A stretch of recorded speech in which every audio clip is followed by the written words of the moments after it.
Ya, Bismillahirrahmanirrahim. Assalamualaikum warahmatullahi wabarakatuh. Ya, selamat datang kembali di channel kami. Jadi di sini kita akan membahas mengenai pedagogik. Nah, jadi kawan-kawan, silahkan disimak video yang telah saya buat atau khusus saya sajikan untuk kawan-kawan yang saya peroleh dari buku yang saya gunakan saat ini. Jadi, silahkan kawan-kawan simak apa yang saya sajikan berikut ini.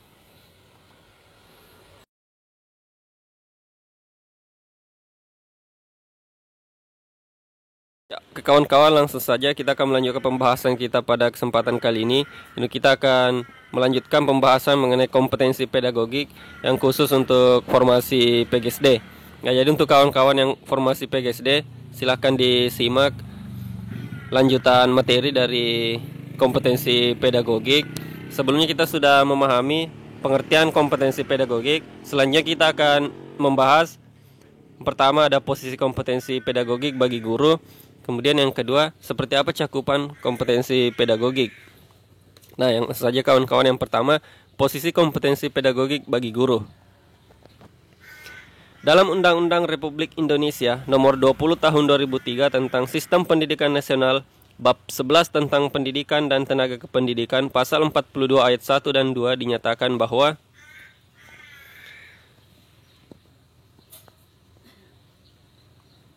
pendidikan harus memiliki kualifikasi minimum dan sertifikasi sesuai dengan jenjang kewenangan mengajar, sehat jasmani dan rohani, serta memiliki kemampuan untuk mewujudkan tujuan pendidikan nasional.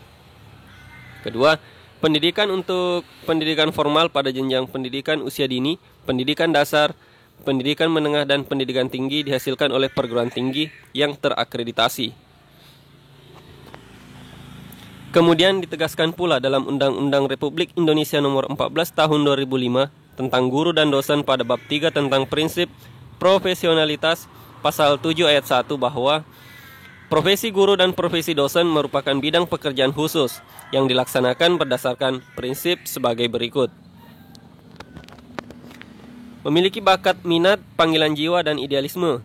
Memiliki komitmen untuk meningkatkan mutu pendidikan, keimanan, dan ketakwaan, dan akhlak mulia, memiliki kualifikasi akademik dan latar belakang pendidikan sesuai dengan bidang tugas, memiliki kompetensi yang diperlukan sesuai dengan bidang tugas, memiliki tanggung jawab atas pelaksanaan tugas keprofesionalan, memperoleh penghasilan yang ditentukan sesuai dengan prestasi kerja, memiliki kesempatan untuk mengembangkan keprofesionalan secara berkelanjutan dengan belajar sepanjang hayat, memiliki jaminan perlindungan hukum dalam melaksanakan tugas keprofesionalan, dan memiliki organisasi profesi yang mempunyai kewenangan mengatur hal-hal yang berkaitan dengan tugas keprofesionalan guru. Kemudian juga dalam Undang-Undang Republik Indonesia Nomor 14 Tahun 2005 tentang guru dan dosen pada bab 4 bagian ke-1, kualifikasi, kompetensi, dan sertifikasi, pasal 8 dinyatakan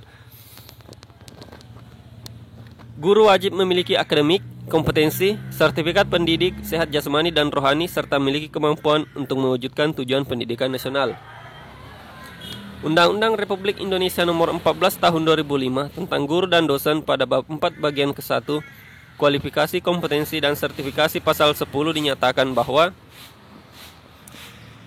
kompetensi guru sebagaimana yang dimaksud pada pasal 8 meliputi kompetensi pedagogik, kompetensi kepribadian, kompetensi sosial, dan kompetensi profesional yang diperoleh melalui pendidikan profesi.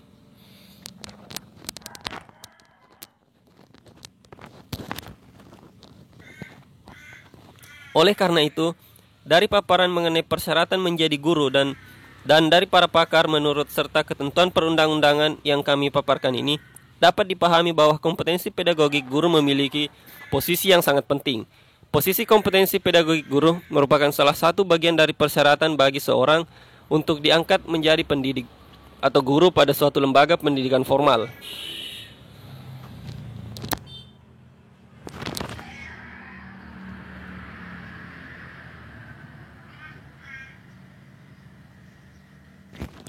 Dapat dikatakan bahwa penguasaan kompetensi pedagogik oleh guru memiliki kunci bagi perealisasian tugas pokok fungsi guru, madrasah atau sekolah. Apabila salah satu dari persyaratan tersebut tidak terpenuhi, khususnya kompetensi pedagogik, maka proses pembelajaran dan pendidikan di madrasah atau sekolah tidak akan dapat berjalan dengan baik, sehingga tujuan pendidikan sama pun tidak akan dapat dicapai secara maksimal.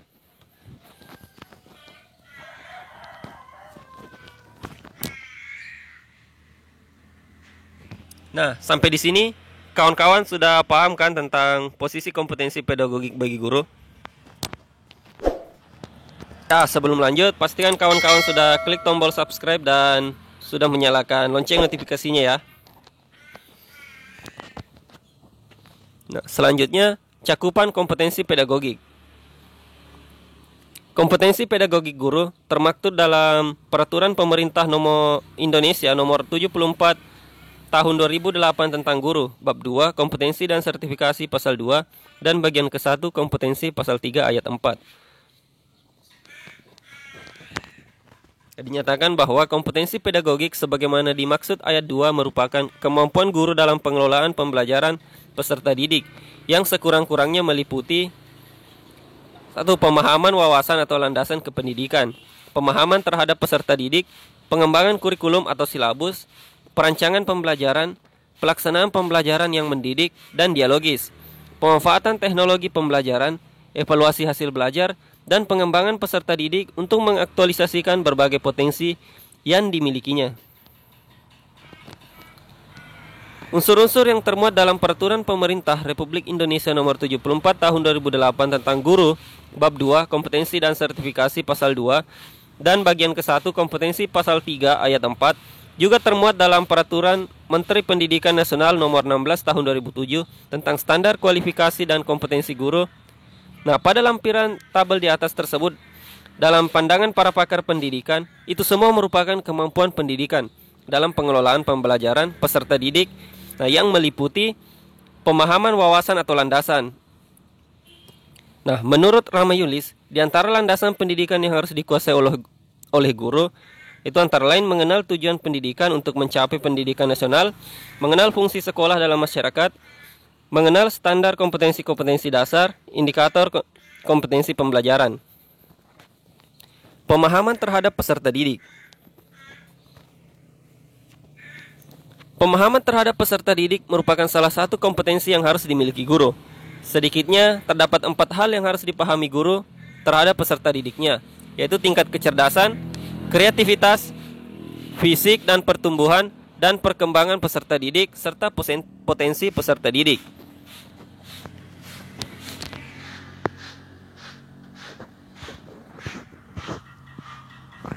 Nah, oleh sebab itu, guru dituntut untuk benar-benar memahami peserta didiknya, sehingga bisa menyesuaikan apa yang dibutuhkan oleh peserta didik dan bisa menyesuaikan bahan yang akan diajarkan terhadap kebutuhan peserta didik. 3. Pengembangan kurikulum atau silabus. Dalam pengembangan kurikulum dan silabus, sekurang-kurangnya guru harus memahami prinsip-prinsip pengembangan kurikulum, menentukan tujuan pembelajaran yang diampu, menentukan pengalaman belajar yang sesuai untuk mencapai tujuan pembelajaran yang diampu, memiliki materi pembelajaran yang diampu yang terkait dengan pengalaman belajar dan tujuan pembelajaran, menata materi pembelajaran secara benar sesuai dengan pendekatan yang dipilih dan karakteristik peserta didik, dan mengembangkan indikator dan instrumen penilaian.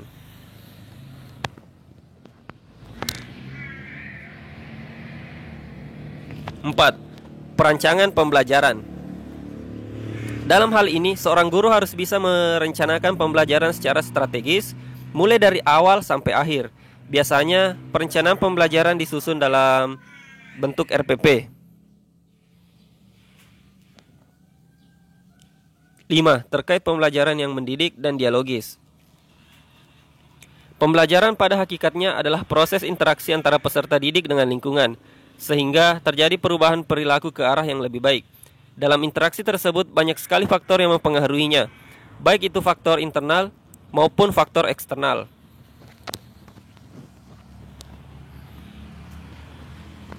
Dalam pembelajaran, tugas guru yang paling utama adalah mengkondisikan lingkungan agar menunjang terjadinya perubahan perilaku pembentukan kompetensi peserta didik.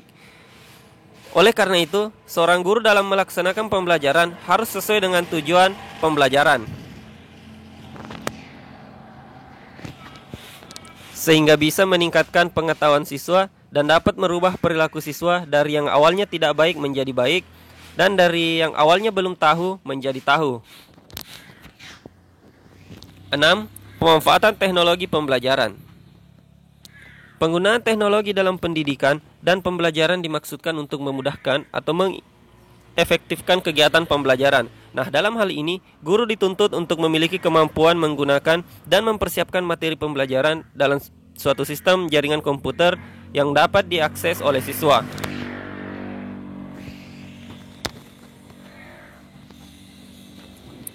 Guru diharuskan menguasai teknologi pembelajaran agar dapat memudahkan dalam pencapaian tujuan pembelajaran dan tidak membuat jenuh atau bosan para peserta didiknya. Tidak hanya mengandalkan alat-alat yang canggih, guru juga bisa mengandalkan alat yang seadanya. Kemudian 7, evaluasi hasil belajar. Evaluasi hasil belajar dilakukan untuk mengetahui perubahan dan pembentukan kompetensi peserta didik yang dapat dilakukan dengan penilaian kelas, tes kemampuan dasar, penilaian akhir satuan pendidikan dan sertifikasi, serta penilaian program. Dalam hal ini, supaya guru mampu mengetahui kekurangan-kekurangan dan bagaimana hasil kemajuan belajar peserta didik, sehingga bisa memperbaiki apa yang kurang dan apa yang dibutuhkan oleh peserta didik. 8. Pengembangan peserta didik untuk mengaktualisasikan berbagai potensi yang dimiliki. Pengembangan peserta didik merupakan bagian dari kompetensi pedagogik yang harus dimiliki guru. Untuk mengaktualisasikan berbagai potensi yang dimiliki oleh setiap peserta didik, pengembangan peserta didik dapat dilakukan oleh guru melalui berbagai cara. Antara lain, bisa melalui kegiatan ekstrakurikuler, pengayaan, remedial, serta bimbingan konseling. Nah, dengan demikian, seorang guru bisa meningkatkan potensi peserta didiknya dan juga bisa membentuk watak dan kepribadian peserta didiknya. Nah, dari beberapa penjelasan tersebut, dapat kita pahami bahwa ruang lingkup kompetensi pedagogik sekurang-kurangnya meliputi pemahaman wawasan atau landasan kependidikan, pemahaman peserta didik, pengembangan kurikulum atau silabus, perancangan pembelajaran, pelaksanaan pembelajaran yang mendidik dan dialogis, evaluasi hasil belajar, pengembangan peserta didik untuk mengembangkan berbagai potensi yang dimilikinya, dan kemampuan pemanfaatan teknologi pembelajaran. Nah, sekian kawan-kawan materi SKB CPNS khusus kompetensi pedagogik. Nah, kawan-kawan, itulah tadi pembahasan mengenai kompetensi pedagogik yang kami peroleh dari pembahasan dalam buku ini.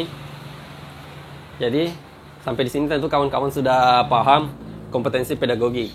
Jadi, kalau kawan-kawan suka dengan apa yang kami bagikan ini atau apa yang kami lakukan ini, kawan-kawan bisa berikan saya komentarnya. Kalau memang bermanfaat untuk kawan-kawan, kami akan coba lanjutkan menyajikan materi-materi lanjutannya kepada kawan-kawan. Ini masih ada lanjutan materi dalam buku ini yang dibahas.